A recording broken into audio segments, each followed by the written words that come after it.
Assalamualaikum warahmatullahi wabarakatuh. Salam dan bahagia.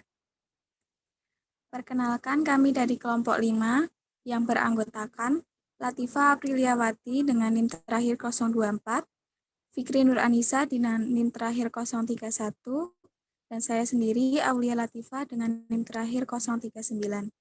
Di sini kami akan mempresentasikan mengenai teknologi tepat guna yang ramah lingkungan. Selanjutnya akan dijelaskan oleh Latifah. Pokok pembahasan pada kesempatan kali ini yaitu yang pertama, pengertian teknologi tepat guna ramah lingkungan. Yang kedua, prinsip teknologi tepat guna ramah lingkungan. Yang ketiga, aplikasi teknologi tepat guna ramah lingkungan. Manfaat teknologi tepat guna ramah lingkungan. Dampak teknologi tepat guna yang ramah lingkungan. Dan yang terakhir, perilaku hemat energi dalam kehidupan.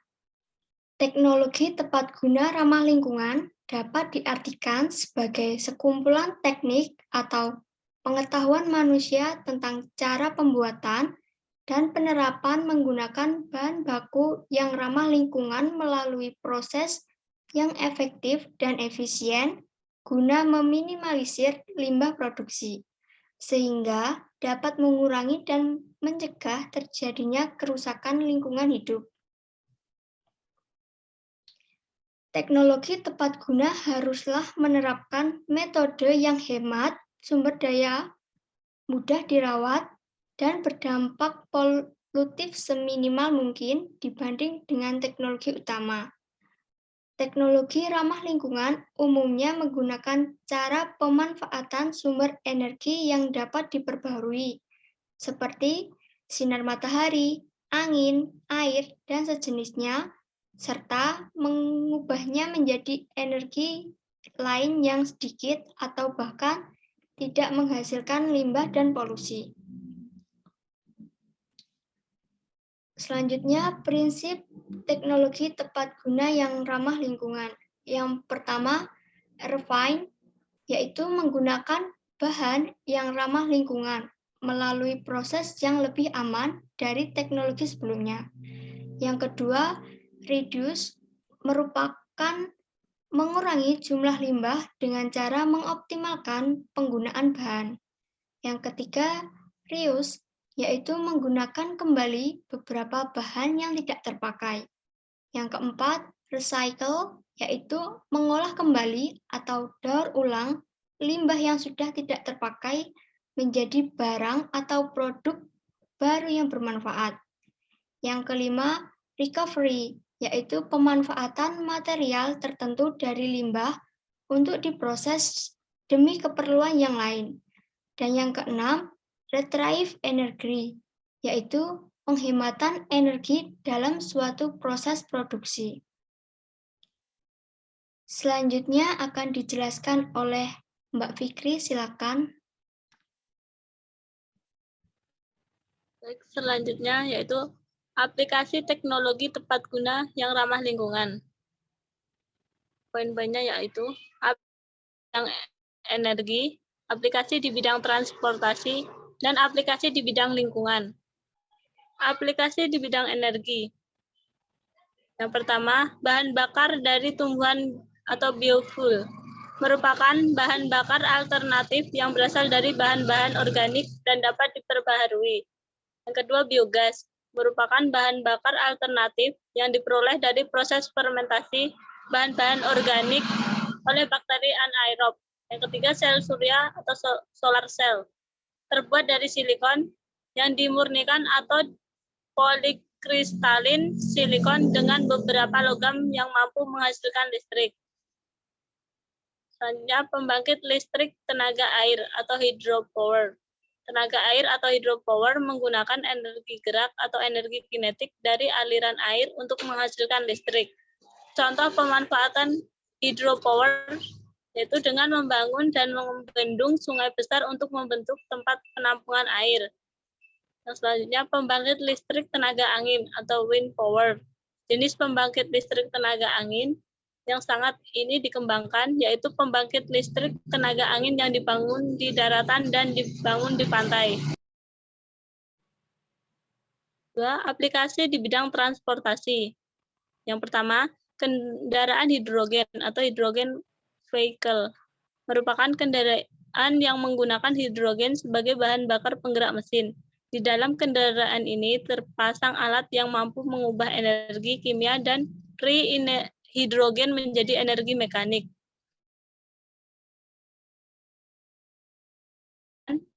Mobil yang energi utamanya berasal dari sinar matahari. Salah satu contoh mobil surya adalah bus surya. Yang ketiga, mobil listrik atau electric car merupakan mobil yang digunakan energi listrik yang disimpan dalam baterai atau alat penyimpanan energi yang lain.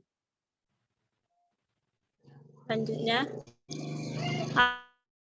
aplikasi di bidang lingkungan, di bidang biopori.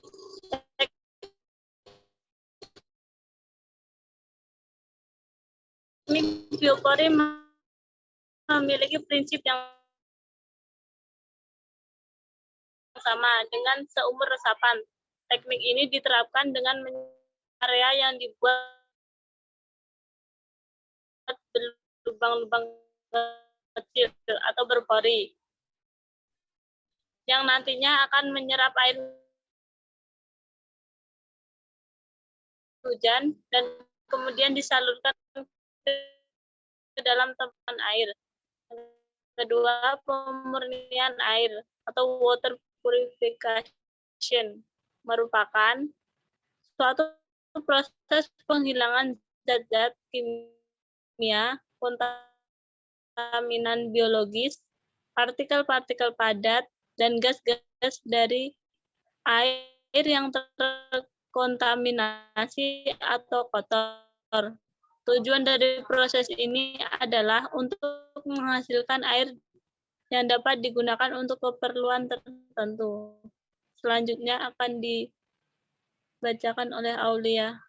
Selanjutnya adalah manfaat teknologi tepat guna yang ramah lingkungan. Yang pertama, efektif dan efisien dalam hal pemanfaatan sumber daya alam. Yang kedua, mengurangi jumlah limbah sehingga dapat mencegah pencemaran lingkungan.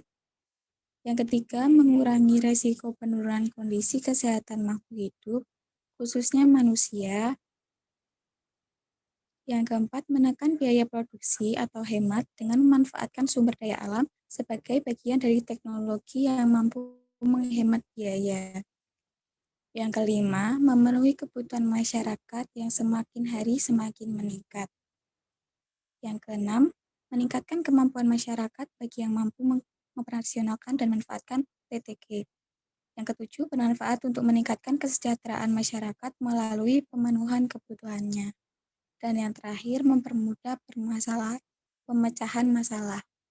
Selanjutnya, dampak dari teknologi tepat guna ramah lingkungan ini ada dampak positif dan dampak negatif. Dampak positifnya yaitu memudahkan dalam menjaga perekonomian dalam masyarakat dan membantu memecahkan persoalan dalam masyarakat. Dampak negatifnya yaitu jika penggunaan teknologi tepat guna tidak sesuai dengan lingkup masyarakat, maka akan sia-sia. Lalu, penggunaan teknologi pada daerah pedalaman dengan tenaga yang tidak ahli akan menimbulkan resiko terhadap pengguna dan hasil yang didapatkan. Perilaku hemat energi dalam keseharian yang dapat kita lakukan, yang pertama yaitu membudayakan penggunaan sepeda atau berjalan kaki untuk kegiatan sehari-hari, mematikan lampu saat tidur dan saat siang hari, membuat jadwal mencuci dan menyetrika pakaian secara teratur, misalnya 2 kali seminggu untuk seluruh pakaian yang kotor.